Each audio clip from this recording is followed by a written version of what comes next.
El beso de Judas ha quedado como la marca de la traición más sucia y triste.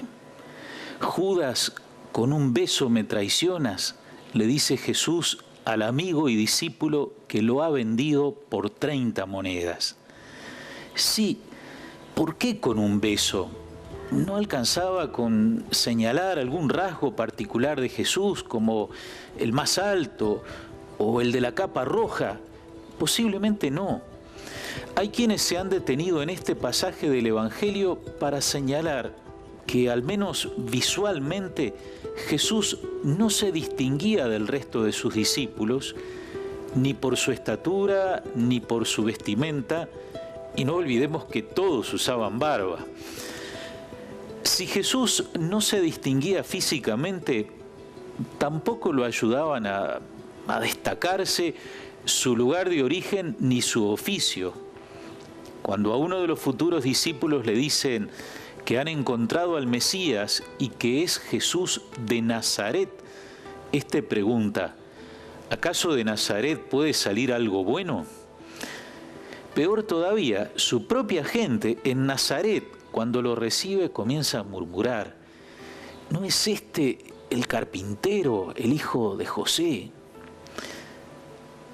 Por otro lado, que Jesús reúna a un grupo de discípulos tampoco llama la atención.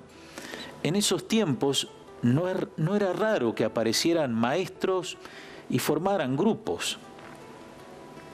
Podemos pensar que la actividad de Jesús como taumaturgo, como sanador, sí lo distinguía. Pero en esa época circulaban muchas historias de milagros realizados por distintos sanadores, de modo que tampoco el hecho de que Jesús cure enfermos o expulse demonios hace que haya en él algo particular, en el sentido de que no sea algo que por lo menos se dice que hacen otras personas. Sin embargo, la gente pronto va a descubrir en Jesús algo nuevo, algo verdaderamente diferente, y lo va a descubrir tanto en la manera de enseñar de Jesús como en la forma en que Él realiza sus milagros, la forma en que Él actúa. Vamos a escuchar el pasaje del Evangelio que corresponde a este domingo, que nos permitirá entender de qué estamos hablando.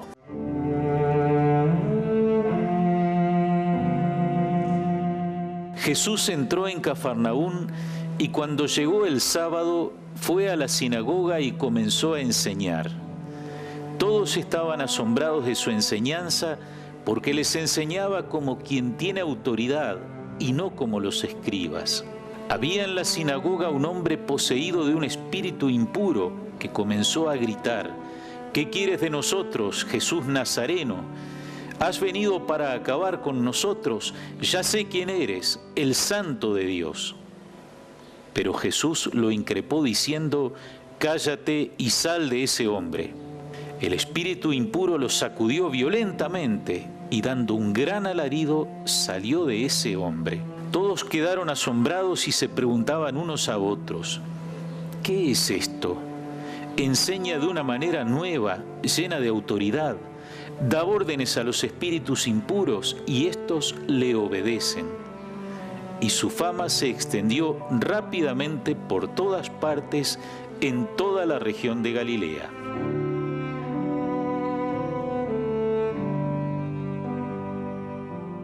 Autoridad. Eso es lo que tiene Jesús y eso es lo que llama la atención de los presentes. Autoridad en su manera de enseñar y autoridad en su accionar. En su manera de enseñar, les enseñaba como quien tiene autoridad y no como los escribas. Los escribas o maestros de la ley eran los hombres conocedores de la Biblia. Dedicaban años a estudiar la palabra de Dios junto con los comentarios presentados por los grandes maestros. Cuando enseñaban solían citar la autoridad de ellos, como dice el maestro Gilel, y allí entregaban la explicación que habían aprendido. Esas explicaciones se referían sobre todo a lo que se podía o no se podía hacer de acuerdo a la ley, es decir, a la ley entregada por Dios e interpretada por los grandes maestros. En tiempos de Jesús, los escribas eran personajes poderosos y reconocidos por todos. Tenían los primeros asientos en las sinagogas. La gente se ponía de pie cuando ellos entraban.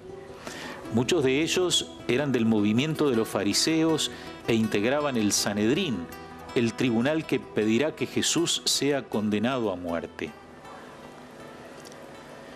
Jesús enseña de una manera diferente.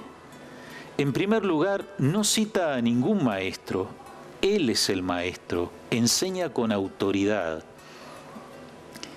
La palabra griega que traducimos como autoridad es exousia, que en su origen quiere decir algo que sale.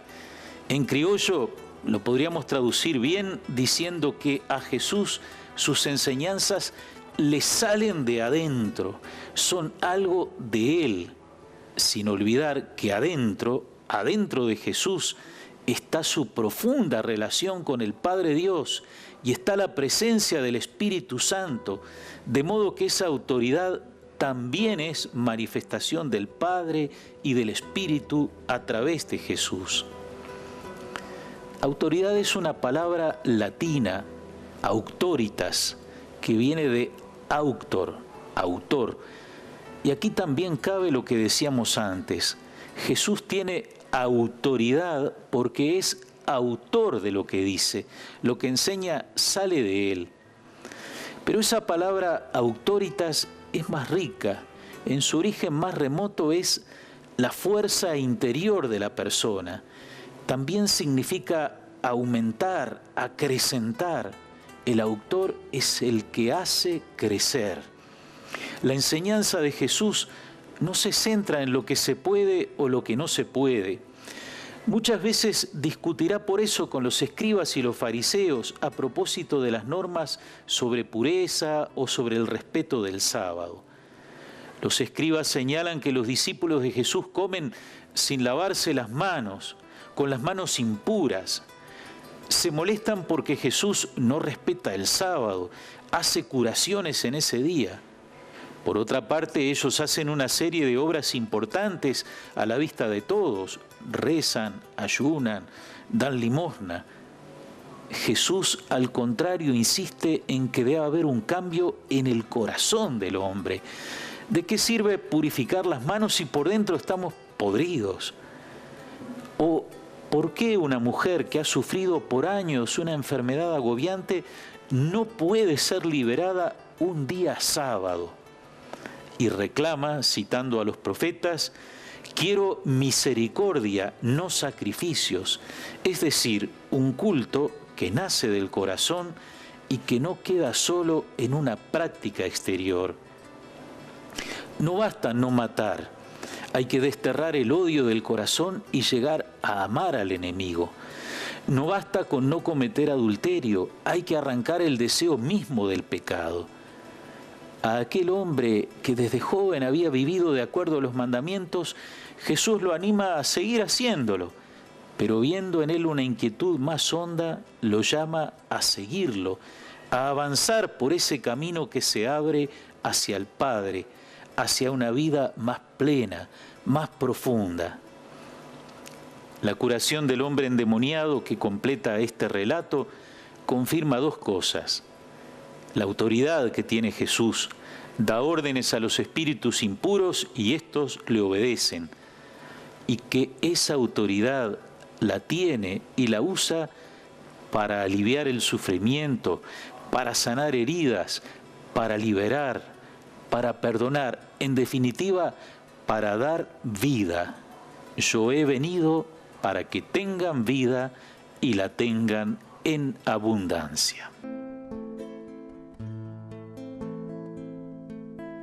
Quiero hacer de ti mi camino, quiero alimentar mi alma con tu verdad, quiero sentir que la vida eres tú, enciende mi